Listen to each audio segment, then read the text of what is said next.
प्रधानमंत्री नरेंद्र मोदी ने voter list revision पर एक बड़ा बयान दे दिया है। पश्चिम बंगाल के दुर्गापुर में एक रैली को संबोधित करते हुए पीएम मोदी ने यह साफ कर दिया है कि भारत की नागरिकता और मतदाता सूची को लेकर सरकार का रुख बेहद ही सख्त है। प्रधानमंत्री ने कहा है कि जो भारत का नागरिक नहीं है उस पर कानून के मुताबिक कार्रवाई होती रहेगी। ये मोदी की गारंटी है। प्रधानमंत्री नरेंद्र मोदी का एक बहुत बड़ा बयान। और दरअसल उन्होंने पश्चिम बंगाल के दुर्गापुर में एक रैली को संबोधित करते हुए ये कह दिया है कि भारत की नागरिकता और मतदाता सूची को लेकर सरकार का रुख बेहद सख्त है। वोटर लिस्ट रिवीजन पर प्रधानमंत्री नरेंद्र मोदी का ये बड़ा बयान। जो भारत का नागरिक नहीं है, फिर से सुन लीजिए, जो भारत का नागरिक नहीं है, जो घुसपैठ करके आया है, उसके साथ भारत के संविधान के तहत न्याय संबद्ध कार्रवाई होती रहेगी। वोटर लिस्ट रिवीजन पर देखिए, एक तरफ विपक्ष इस पर निशाना साध रहा है, विपक्ष इसके विरोध में है, विपक्ष नहीं चाहता है कि एसआईआर हो। लेकिन प्रधानमंत्री नरेंद्र मोदी का ये बयान जो है वो साफ साफ ये कह रहा है कि सरकार का रवैया बिल्कुल सख्त है एसआईआर को लेकर के, यानी कि भारत की नागरिकता और मतदाता सूची को लेकर सरकार बहुत गंभीर है और सरकार का रुख बेहद सख्त है। प्रधानमंत्री ने यह कहा है कि जो भारत का नागरिक नहीं है उस पर कानून के मुताबिक कार्रवाई होती रहेगी। आपको ये बता दें कि बिहार में इन दिनों एसआईआर हो रहा है, यानी कि स्पेशल इंटेंसिव रिवीजन, यानी कि जो लिस्ट है वोटर लिस्ट उसको एक बार फिर से जांच किया जा रहा है ताकि जो लोग कहीं और शिफ्ट हो चुके हैं, जिनकी मृत्यु हो चुकी है, या जो लोग यहाँ के निवासी नहीं है लेकिन फर्जी वोटर आईडी कार्ड बनवा लिया है, उन सभी लोगों का नाम लिस्ट से हटाया जा सके। और इसको लेकर विपक्ष जो है विरोध कर रहा है। और हमारे साथ आरजेडी प्रवक्ता मृत्युंजय तिवारी जी जुड़ रहे हैं। मृत्युंजय जी, एसआईआर का आप लोग विरोध कर रहे हैं, लेकिन प्रधानमंत्री नरेंद्र मोदी ने यह साफ कह दिया है कि सरकार इसको लेकर बहुत गंभीर है। देखिए, ये लगातार इंडिया गठबंधन के नेता, हमारे नेता श्री तेजस्वी यादव जी लगातार इस बात को कह रहे हैं कि जब सवाल चुनाव आयोग से पूछा जा रहा है, जवाब बीजेपी के लोग दे रहे हैं। आदरणीय प्रधानमंत्री जी बता रहे हैं, इसका मतलब है कि जो आरोप है वो सही साबित हो रहा है कि केंद्र सरकार पर चुनाव आयोग कठपुतली बनकर काम कर रही है। ये तो स्पष्ट हो गया ना कि एसआईआर से किसी को कहाँ आपत्ति है।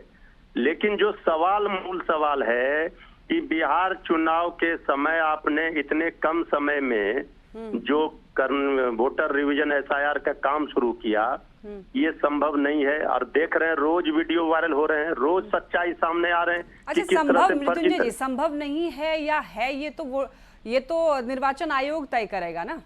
नहीं, निर्वाचन आयोग तय करेगा तो इसका मतलब कुछ जो वीडियो वायरल हो रहे हैं, जो सच्चाई दिख रहा है कि फर्जी तरीके से हो रहा है, तो इसको कबूल कर लेंगे।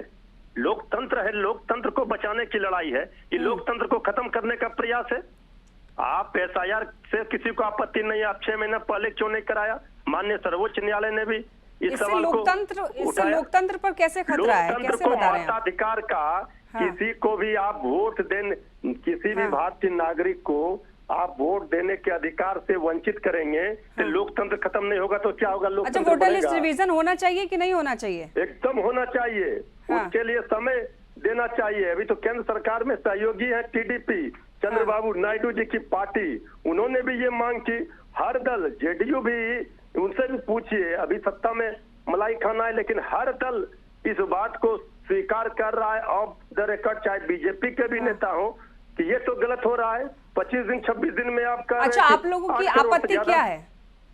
आपत्ति, मूल आपत्ति है कि जो एसआईआर के नाम पर आधार कार्ड बिहार में 90% लोगों का पहचान है जिसको यूज करते हैं। यही जितने चुनाव हुए आधार कार्ड मान्य थे। इसी बिहार चुनाव में आपने आधार कार्ड को, राशन कार्ड को, मनरेगा कार्ड को, वोटर आई कार्ड को, सबको खत्म करके आप कह रहे हैं नए सिरे से नागरिकता देना गृह मंत्रालय का काम है। कौन घुसपैठिए हैं, कौन भारत का नागरिक नहीं है, फर्जी है, ये सब काम सरकार का है। अच्छा, जो लोग फर्जी हैं उन पर, फर्जी वोटर्स हैं उन पर कार्रवाई होनी चाहिए कि नहीं होनी चाहिए? फर्जी वोटर पर कार्रवाई होनी चाहिए। केंद्र सरकार क्या कर रही है? केंद्र सरकार 11 वर्षों से है वहाँ, यहाँ है सरकार में, इसके बाद भी कह रहे हैं घुसपैठिए आ गए, फर्जी वोटर। तो ये नाकामी किसका है, गलती किसका है? ये सब देखिए, चुनाव बिहार में एनडीए हार रही है, अब ये सब तिगड़म किया जा रहा है, इसका पुरजोर तरीके से विरोध होगा। लोगों के वोट के अधिकार को आज छीनेंगे, कल उनका हर अधिकार जो मिलता है उसको छीनने का प्रयास करेंगे। मृत्युंजय जी, आप भी हमारे साथ बने रहिए, और जेडीयू के प्रवक्ता अभिषेक झा जी भी हमारे साथ जुड़ रहे हैं। Abhishek ji, voter list revision को लेकर ये जो अभी विरोध चल रहा है उसको लेकर आप क्या कहेंगे? कार्रवाई होनी चाहिए कि नहीं होनी चाहिए? एकदम हम सब ने हमेशा इस बात को दोहराया है कि हमारी इच्छा है कि कोई भी चुनाव देश के किसी भी कोने में निष्पक्ष तरीके से होने चाहिए। कोई भी व्यक्ति जो यहाँ का नागरिक है अपने वोटिंग राइट से वंचित ना रहे। साथ ही साथ अगर किसी ने फर्जी तरीके से अच्छा, विरोधियों का ये कहना है कि टाइमिंग को लेकर के दरअसल उनको आपत्ति है, तो टाइमिंग को लेकर आप क्या कहेंगे अभिषेक जी? किनका कहना है? विरोधियों का, जो लोग विरोध कर रहे हैं एसआईआर का, टाइमिंग को लेकर उनको आपत्ति है कि इस समय में इतनी जल्दी शायद ना हो पाए ये काम। उनसे जरा एक बार पूछ लीजिए कि अगर लोकसभा चुनाव से पहले ये हो रहा होता, या 2020 के विधानसभा चुनाव से पहले होता, 2019 के लोकसभा चुनाव के पहले होता, तो क्या वो विरोध नहीं करते? ये सब फालतू बातें हैं। टाइमिंग का इससे कोई लेना देना नहीं है। ये प्रक्रिया कभी भी होती, हमारे विपक्ष के साथी इसी इंटेंसिटी या इससे ज्यादा इंटेंसिटी से अपनी बेचैनी बयां कर रहे होते। चलिए ठीक है अभिषेक जी, बहुत शुक्रिया आपका हमारे साथ जुड़ने के लिए और राय रखने के लिए।